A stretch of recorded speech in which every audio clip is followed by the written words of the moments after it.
Assalamualaikum warahmatullahi wabarakatuh. Salam sejahtera buat kita sekalian. Om Swastiastu, Namo Buddhaya, dan Salam Kebajikan. Dalam sebuah guyonan, seorang Gus Dur pernah berkata, di Indonesia hanya terdapat 3 polisi yang tidak bisa disuap, yaitu pertama polisi tidur, kedua patung polisi, dan yang ketiga yaitu polisi Hugeng. Hugeng Iman Santoso. Untuk pertama kalinya nama Hugeng ditulis dengan lengkap. Tahukah Anda di mana? Yaitu di batu nisan pemakaman almarhum. Sebuah kisah yang menjadi simbol keberhasilan seorang manusia dalam menjaga iman yang sentosa. Terdapat nilai-nilai berakhlak dalam sosok Jenderal Hugeng. Pertama, berorientasi pelayanan. Tentunya hal ini tidak perlu diragukan lagi pada sosok Kapolri yang sangat bersahaja ini. Bahkan saat menjabat sebagai Kapolri pun beliau tidak malu turun langsung ke jalanan untuk mengatur lalu lintas yang macet. Bagi beliau, semua polisi yang bertugas untuk mengayomi masyarakat. Dan beliau tidak segan melawan kekuasaan jika dia merasa hukum telah dipermainkan. Kemudian akuntabel, seperti julukannya sebagai polisi jujur, tentunya menandakan bahwa beliau adalah sosok yang bertanggung jawab dalam mengemban tugas yang diberikan kepadanya dan tidak semena-mena dalam menggunakan kekuasaannya untuk kepentingan pribadi. Dan ia memastikan tidak ada satupun keluarganya yang menggunakan fasilitas negara atau menggunakan pengaruhnya sebagai pejabat untuk kepentingan pribadi.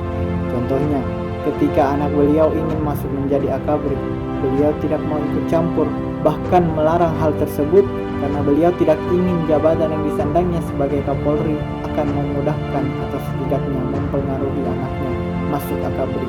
Dan masih banyak lagi sikap-sikap tauladan beliau yang patut untuk kita ikuti dan terapkan dalam kehidupan sehari-hari maupun dalam dunia organisasi, seperti halnya yang tertuang dalam buku 100 tahun keteladanan.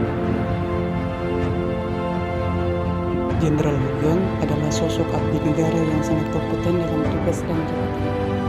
Hal ini dapat dilihat dari bagaimana Jenderal Hugeng memberantas penyelundupan mobil-mobil mewah yang dilakukan oleh petinggi-petinggi negara pada saat itu. Jenderal Hugeng juga merupakan abdi negara yang sangat harmonis kepada seluruh masyarakat dan bawahannya. Dalam hal ini, dalam salah satu rekaman video diperlihatkan Hugeng yang sangat ramah ketika menyapa masyarakat biasa seperti tukang becak dan pers yang menghampirinya. Kemudian adalah loyalitas Jenderal Hugeng. Sebagaimana yang kita ketahui bersama bahwa loyalitas adalah berdedikasi, kemudian setia kepada bangsa dan negara. Banyak kemudian peristiwa yang menyatakan bahwa Jenderal Hugeng itu adalah orang yang loyal kepada negara. Misalnya, beliau beberapa kali disuap oleh pengusaha yang menyelundupkan kayu, kemudian disuap oleh bandar judi, tapi semua itu ditolak mentah-mentah oleh Jenderal Hugeng. Bahkan beliau pernah ditangkap oleh salah satu operasi militer Belanda, ditawarkan begitu banyak jabatan dan pengaruh dan lain sebagainya, tetapi beliau tetap memilih setia kepada NKRI. Itulah wujud loyalitas Jenderal Hugeng kepada bangsa dan negara. Salah satu kebijakan beliau yang masih ada dan berlaku hingga saat ini yaitu mewajibkan para pengendara sepeda motor untuk menggunakan helm. Hal tersebut menandakan betapa visionernya sang jenderal dalam menyikapi perubahan pada saat itu, mampu berinovasi serta adaptif di masa itu. Tentu saat ini manfaat dari peraturan yang beliau tetapkan pada saat itu dapat dirasakan oleh kita semua demi keselamatan saat berkendara. Jenderal Hugeng merupakan sosok pejabat yang berintegritas, sederhana dan sangat menjunjung tinggi aturan. Beliau dikenal sebagai sosok pribadi yang tegas dan berprestasi.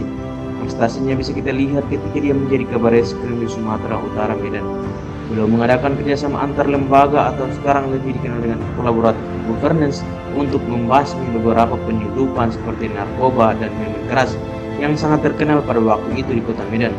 Karena dia sadar bahwa tidak mungkin penyeludupan tersebut dapat dihentikan kecuali harus melibatkan kerjasama yang baik antar lembaga yang berwenang.